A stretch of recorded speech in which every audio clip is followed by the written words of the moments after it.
Ikhwani, orang berbuat amal saleh itu ada kenikmatannya. Orang buat dosa ada kenikmatannya.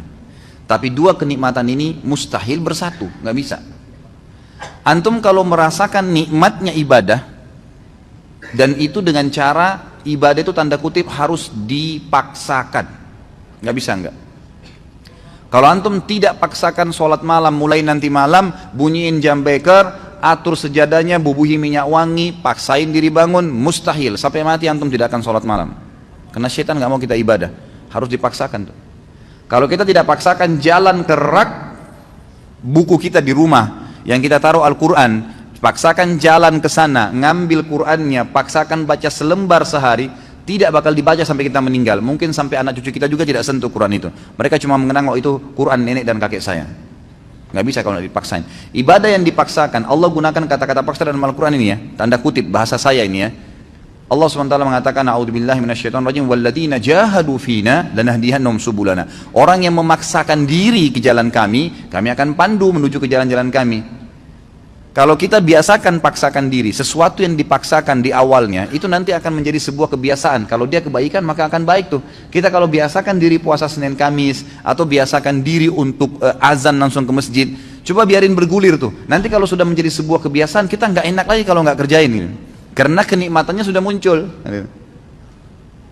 Kalau ada orang yang setiap azan ke masjid, sebulan aja misalnya dijaga sama dia, nanti gak enak tuh, sekali aja terlambat satu rakaat masbuk, apalagi kalau ketinggalan sholat berjamaah, itu luar biasa penyesalannya, seperti sebuah gunung yang berat.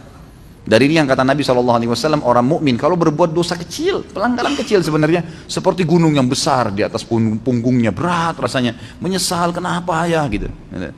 Sementara orang munafik kalau berbuat dosa besar, dianggap seperti lalat yang hinggap di hidungnya dan dia usir seperti ini, kecil bagi dia. Nah, kenikmatan ibadah itu akan ada dengan cara antum harus paksain ibadah tuh, gak bisa. Ikhwani, berhenti membuka peluang buat syaitan, jin dan manusia yang terus membisikkan, nantilah, gampanglah kamu alim ya, berubah ya, sok alim dan segala macam istilah. Habis sudah masalahnya itu. Saatnya kita hijrah. Sampai kapan kita mau dengar setan-setan nih semuanya? Jangan sampai nanti ajal mati baru antum menyesal, penyesalan di belakang loh. Kalau antum meninggal dalam kondisi ada sholat yang ketinggalan, luar biasa nyesalnya itu. Kalau kita meninggal dalam kondisi tabungan kita penuh, nggak sempat disodakain, pastikan demi Allah antum akan nyesal. Kenapa dulu saya nggak bangun masjid ya? Kenapa dulu saya nggak begini ya? Kenapa dulu saya nggak begitu ya? Terus itu, gitu kan? Kenikmatan ibadah ada, kenikmatan maksiat juga ada. Kenikmatan maksiat ini, kalau orang maksimal di situ atau orang maksimal di sini ya. Kalau ada orang ibadah, dia maksimal, betul-betul ditinggalin dosa sama dia. Orang yang pakai jilbab, akhwat kita yang pakai jilbab rapi, dia sudah komitmen jaga itu. Sama tadi dengan misalnya laki-laki kalau jaga sholat di masjid. Luar biasa, dia tidak mau ada orang lain lihat sehelai rambutnya pun kecuali mahramnya. Satu waktu ada orang nyelonong masuk ke rumahnya. Pas nyelonong masuk ke rumahnya, lihat rambutnya, apa yang terjadi? Pasti ukhti itu menyesal. Luar biasa terbebani, kenapa nih rambut saya kelihatan? Karena dia sudah merasakan pakai jilbab itu sudah dipaksakan sama dia, tanda kutip, sehingga menjadi sebuah kebiasaan dan sudah ada kenikmatan, karena dibiasakan jadi ada kenikmatannya, gitu kan? Nah, kenikmatan ini, kenikmatan ibadah ini akan menghilangkan kenikmatannya dosa. Lawan tutup aurat, buka aurat. Orang yang sudah biasa tutup aurat, dia rasa nggak enak lagi orang buka aurat. Orang yang biasa sholat, hilang kenikmatan meninggalkan sholat, karena lawannya sholat pahala, ini meninggalkan sholat dosa, gitu kan? Orang yang tarik kepada semua ibadah nih, orang yang biasa gemar bersedekah bantu orang, nanti dia nggak enak, lawannya itu pelit yang akan kita bahas malam ini. Itu berat, dia jadi tidak mau tuh, tidak ada kenikmatannya lagi. Dia kalau punya sesuatu, siapa lagi yang mau dikasih ini, dikeluarkan, gitu kan? Seperti itu. Dosa dari sisi lain juga punya kenikmatan. Dosa punya kenikmatan.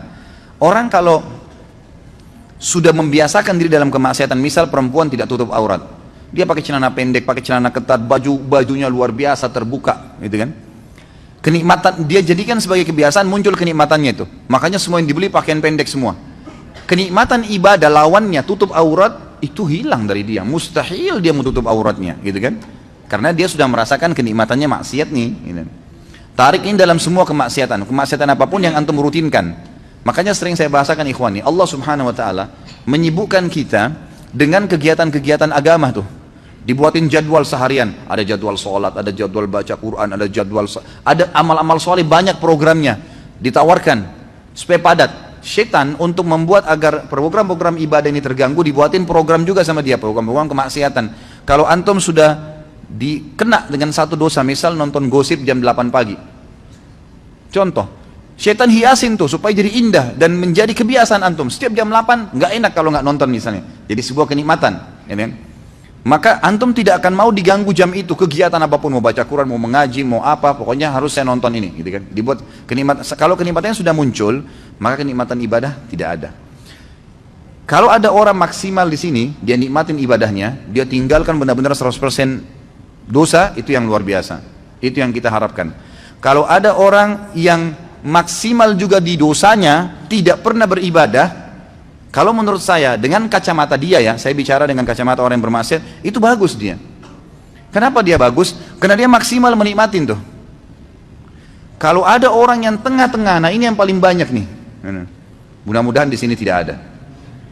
Di tengah-tengah, dia mau ibadah, tapi juga disisipin untuk maksiat. Orang yang seperti ini ikhwani, tidak merasakan maksimal nikmatnya ibadah. Biar antum mau tutup mata, mau baca ayat 1 jam, tidak khusyuk-khusyuk, karena masih ada dosanya. Kalau berimbang dua-duanya, ini nggak ada kenikmatannya, ini juga nggak ada kenikmatannya. Jadi nggak nikmat ibadah, nggak nikmat maksiat, gitu kan? Kalau ada orang misalnya mabuk, dia anggap bolehlah kumpul-kumpul sama teman, minum. Tapi dia juga jaga 5 waktu sholat. Kira-kira pada saat dia mabuk jam 2, jam 3 malam, dia pikirin sholat subuh, terganggu nggak? Lagi mabuk, duh sebentar mau subuh nih. Nggak nikmat tuh mabuknya. Ya nggak maksimal, karena dia masih terbebani dengan sholat subuh. Jadi kalau ada orang mabuk sekalian, dia nggak pikir sholat, itu maksimal dia. Dia nikmatin, tapi ingat ujungnya neraka, bukan saya sarankan ya. Ujungnya neraka nih. Tapi saya coba datangkan ikhwani, supaya antum keluar dari poin yang ini nih. Ada orang di sini, jadi dia masih membuka diri untuk kemaksiatan, sehingga ibadahnya nggak pernah bisa khusyuk, karena dia masih buka pintu ini. Jadi nggak bisa. Di sini nggak nikmat, di sini nggak nikmat. Dia kalau berbuat ibadah, kemudian dia juga masih buat maksiat. Nanti dia pada saat sudah pelihara jenggot, sudah mulai hadir pengajian, sudah mulai jaga sholat, tapi masih pacaran misalnya. Dia jalan, kalau dia jalan dengan pacarnya itu, pasti dia diikuti dengan ketakutan-ketakutan. Takut dilihat, takut nanti ada yang tahu nih teman pengajian, takut begini, nggak maksimal tuh. Coba kalau dia nggak ada beban, memang dasarnya rusak, mau telanjang di jalan, mau pergi kemana-mana sama dia nggak ada beban, nggak peduli, gitu kan? Memang ahli neraka sudah, ya sudah. Dia sudah nggak ada malunya, kata Nabi SAW, kalau kau tidak malu, buat apa yang kau inginkan? Nah ini dia rasakan maksimal di situ, tapi ujung-ujungnya konsekuensi ada, dosa dan masuk neraka, gitu kan? Jadi antum tidak ada opsi. Menjadi orang yang mukmin memang sejati, nggak ada lagi peluang untuk maksiat. Udah habis ceritanya itu. Bisikan-bisikan setan untuk gini, untuk gitu, negosiasi supaya masih mau ngurangin kekhusyuan pahala, ngurangin sedekahnya. Buka dompet 50.000, 10.000, sama 5.000. Pas antum buka niat mau sedekah buat orang fakir miskin. Begitu antum buka, setan bisikin 5.000 aja. Dia ambil 5.000 kasih. Enggak, a'udzubillahi minasyaitonirrajim. Makin besar jaring yang kita lempar, makin besar ikan yang didapat. Bagaimana caranya orang mau dapat ikan paus pakai cantolan yang kecil? Jebol lah. Untuk nangkap ikan teri dipakai untuk pakai ikan paus, nggak bisa. Pakai kapal tanker. Tuh dapat ikan paus tuh besar. Ngasih 1.000 rupiah, minta sama Allah kesehatan, kekuatan, keturunan, selamat dari neraka, masuk surga, jodoh yang baik. Wah, luar biasa. Gimana caranya? Padahal kalau dia belikan atasannya hadiah, dibungkus kemasan bagus macam-macam. Kita kalau kasih fakir miskin ikhwani, itu kita bukan kasih dia sebenarnya, kita seperti memberikan hadiah kepada Allah itu. Makanya para ulama mengatakan, Urwah Ibn Zubair rahimahullah, seorang ulama tabi'in yang masyhur, beliau mengatakan, jangan kalian menganggap sama sekali sedekah yang kalian keluarkan itu bentuk sedekah, itu hadiah yang kalian berikan kepada Allah. Maka malulah seseorang di antara kita kalau memberikan kepada Allah lebih sederhana dari apa yang dia berikan kepada orang yang dia hormati dari manusia. Kalau perlu, kalau kita mau kasih buah, memang di packing resmi, bagus, kasih fakir miskin. Tuh gimana senangnya dia. Dia sih cuma dapat duniawiannya, tapi Allah memberikan kita balasan sesuai dengan kadar keikhlasan kita. Gitu kan? Jadi di sini maksimalin, maksimal ke sini dan ini sudah tolak. Saatnya hijrah, nggak bisa sampai kapan nih? Gitu. Kalau setengah-setengah percuma gitu. Tidak akan merasakan kenikmatan semuanya.